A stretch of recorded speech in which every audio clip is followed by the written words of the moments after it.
What if the pyramids you see aren't actually pyramids at all? What if they're just the tips of something far more massive buried beneath the sand? And what if the Egyptian government has been hiding this truth for nearly 70 years?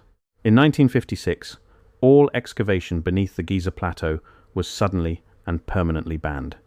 No official explanation, no public statement. Just a quiet directive that shut down decades of archaeological work overnight.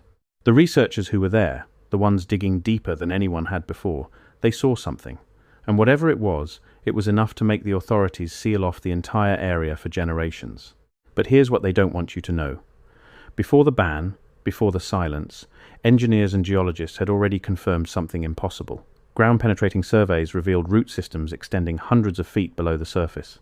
Not tree roots, not natural formations, engineered roots, foundations wider than the pyramids themselves, stretching out in geometric patterns that make no sense for tombs built 4,000 years ago. If you're finding this helpful, hit subscribe. I cover suppressed history and alternative archaeology every week. Now, let's talk about what they found down there. The story starts in 1954. Egyptian authorities granted permission to a French engineering team to conduct subsurface analysis of the Giza Plateau. This wasn't archaeology, this was structural engineering.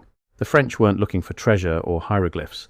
They were mapping the ground beneath the pyramids using technology that had just been declassified after World War II.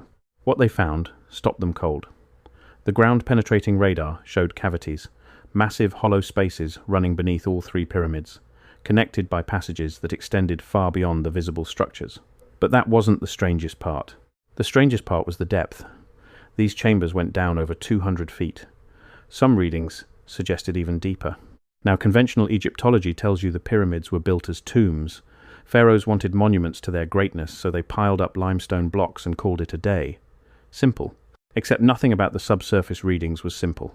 Tombs don't need foundations 3 times deeper than the structure itself.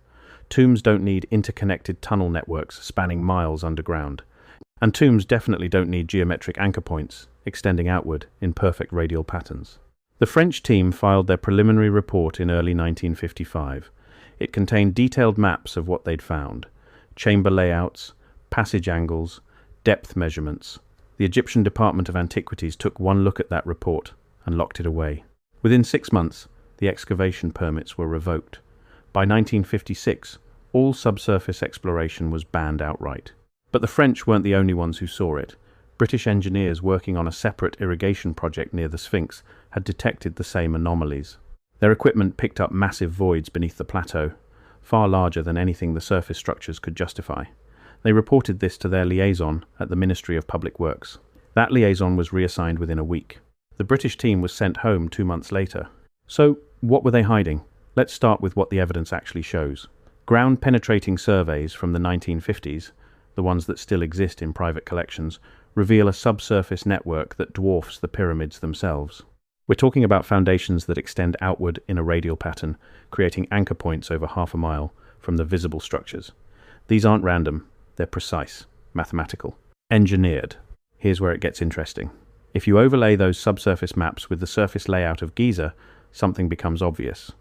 The pyramids aren't standalone monuments. They're terminals. Endpoints of a much larger structure that extends downward and outward beneath the sand. Think of an iceberg. What you see above water is maybe 10% of the actual mass. The rest is hidden below. Now, conventional archaeology has an explanation for this. They'll tell you the subsurface chambers are just unfinished construction projects. Failed attempts at building the pyramids that were abandoned and filled in. Except that doesn't explain the geometric precision. It doesn't explain the interconnected passages. And it definitely doesn't explain why those passages extend far beyond the pyramid footprints into areas that were never part of any documented construction plan. There's another problem: the depth. Digging 200 feet down through solid limestone isn't something you do casually. It requires planning, engineering, and a reason. The official story says the ancient Egyptians did all this with copper tools and wooden sledges. But engineers who've actually worked with limestone will tell you that's impossible. You can't excavate chambers that deep, that precisely, with Bronze Age technology. The math doesn't work. So what's the alternative explanation? This is where things get uncomfortable for mainstream archaeology. If the subsurface structures aren't tombs, and they aren't failed construction projects, then what are they? One possibility is that they're remnants of something much older, something that predates the dynastic Egyptians entirely. There's a theory that the pyramids weren't built by the Egyptians at all. They were inherited, found. The Egyptians discovered these structures already in place, buried under centuries of sand and sediment, and they built their civilization on top of them. The subsurface chambers, the deep foundations, the geometric anchor points, those were part of the original construction. What we call the pyramids today are just the visible caps of something far more ancient and far more advanced. This theory explains a lot. It explains why the construction techniques don't match the technology available to Bronze Age cultures. It explains why the subsurface structures are so much more sophisticated than anything else the Egyptians built. And it explains why the authorities have been so desperate to keep people from digging deeper. Because if the pyramids are older than we think, if they're remnants of a pre-Egyptian civilization, then everything we've been taught about human history is wrong. The timeline collapses, the narrative breaks, and that's a problem for people who've spent their entire careers defending the conventional story. Now, you might be thinking, this sounds like conspiracy theory territory, and you'd be right to be skeptical. But here's the thing. The evidence for subsurface structures isn't speculative. It's documented. Multiple independent teams using different technologies all detected the same anomalies. The chambers are real. The passages are real. The geometric patterns are real. The only question is what they mean. Let's talk about the ban itself. In 1956, the Egyptian government issued a directive prohibiting all excavation beneath the Giza Plateau. The official reason, if there even was one, has never been made public. Researchers at the time were told it was for preservation purposes. Digging too deep might destabilize the pyramids, might cause collapse, might damage priceless artifacts. Except that doesn't hold up. Preservation concerns don't explain why the ban has lasted 70 years. They don't explain why modern technology far more precise and less invasive than 1950s drilling equipment, is still prohibited. And they definitely don't explain why researchers who've applied for permits to conduct non-invasive scans have been turned down flat with no explanation. The truth is simpler. The Egyptian government doesn't want anyone digging beneath the pyramids because they know what's down there. Or at least, they know enough to understand that confirming it would be catastrophic. Not for Egypt. For the entire historical establishment. Here's what I mean. If excavation revealed chambers and passages that predate the dynastic Egyptians by thousands of years, it would prove that advanced civilizations existed long before we thought possible. It would validate the idea that human history is cyclical, not linear, that advanced societies have risen and fallen multiple times, leaving behind remnants that later cultures built upon and claimed as their own. That idea terrifies academics. Because if it's true, then everything we think we know about the development of civilization is fiction. The neat progression from hunter-gatherers to Bronze Age empires to modern society gets replaced by something far messier and far more humbling. The idea that we might not be the first advanced civilization on this planet. That others came before us, built incredible things, and vanished, leaving only traces buried beneath the sand. And that's not even the most disturbing possibility. Some researchers who've studied the subsurface scans believe the chambers beneath Giza weren't built for storage or burial. They were built for energy. The geometric layout, the precise spacing of the anchor points, the conductive properties of the limestone itself, it all suggests a system designed to generate or channel power on a massive scale. Now, before you dismiss that as pseudoscience, consider this. The Great Pyramid is aligned to true north with an accuracy of 3/60ths of a degree. It incorporates pi and phi in its dimensions. The internal passages align with specific stars and constellations. This isn't random. It's engineered. And if the visible structure was engineered to that level of precision, why would the subsurface components be any different? There's also the water problem. Recent surveys have detected moisture deep beneath the plateau, far below the natural water table. This moisture follows specific channels, almost like plumbing. Some researchers believe these channels were part of a hydraulic system, using water pressure and flow to generate energy or drive mechanical processes. If that's true, then the pyramids weren't tombs at all. They were machines. But let's get back to the ban, because that's where the cover-up becomes undeniable.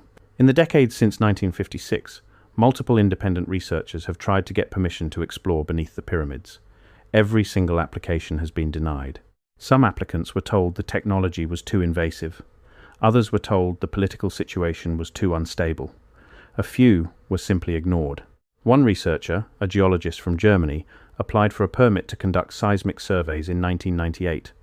Non-invasive, no drilling, just reading vibrations through the ground to map subsurface structures. His application was rejected without explanation. When he reapplied 2 years later, with endorsements from 3 universities and backing from a major scientific foundation, the response was even more blunt. The Egyptian Ministry of Antiquities told him that subsurface research at Giza was closed indefinitely and would not be reconsidered. This isn't an isolated case.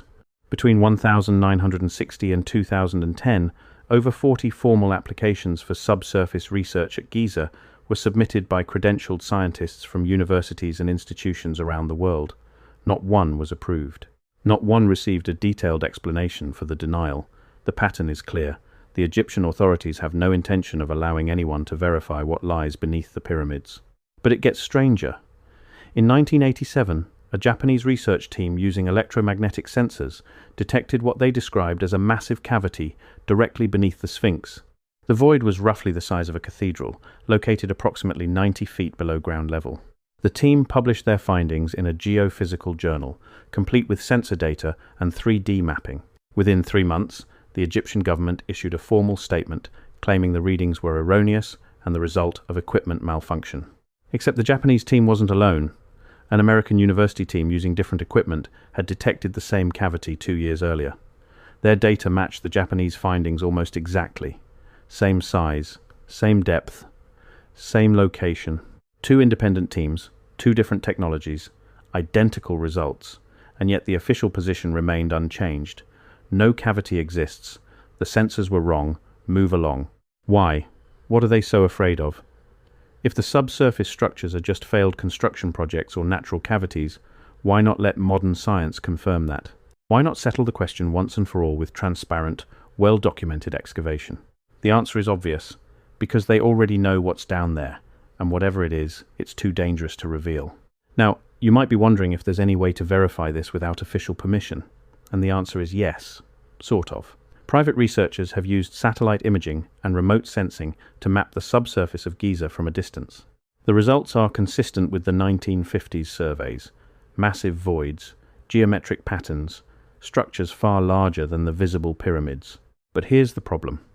Without physical excavation, without direct access to the chambers, all of this remains circumstantial. The authorities can dismiss it as sensor error or misinterpretation. They can point to the lack of physical evidence and claim the subsurface structures don't exist. And as long as they control access to the site, there's no way to prove them wrong. So we're left with a situation where the evidence is overwhelming but unverifiable, where independent research all points to the same conclusion, but official channels refuse to acknowledge it, and where a 70-year-old ban continues to protect secrets that might rewrite human history. Here's the bigger question. If the subsurface structures at Giza are remnants of a pre-Egyptian civilization, are they unique, or are there other sites around the world hiding similar secrets? Because once you start looking, the pattern becomes hard to ignore. Massive stone structures with precision engineering, alignments to celestial bodies, legends of lost advanced cultures. It's everywhere. The pyramids at Giza might not be the original structures. They might be reconstructions built on top of something far older, far more sophisticated, and far more mysterious. The roots beneath the sand might be all that's left of a civilization that existed thousands of years before recorded history.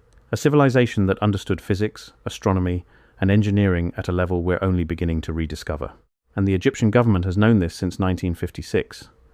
They've known it, and they've buried it, because the truth is too disruptive, too dangerous, too incompatible with the story we've been told about who we are and where we came from. That's why the ban exists. That's why it's still in place. And that's why, no matter how much evidence accumulates, official archaeology will continue to insist that the pyramids are exactly what they've always claimed them to be. Tombs built by ancient Egyptians with copper tools and determination. But you know better now. You've seen the evidence. You've heard the story they don't want told. The roots beneath the Egyptian desert are wider than the pyramids themselves. And until someone has the courage to dig them up, we'll never know the full truth of what's buried there. If you want to go deeper into suppressed archaeology and forbidden history, click the video on screen now. I'll see you in the next one.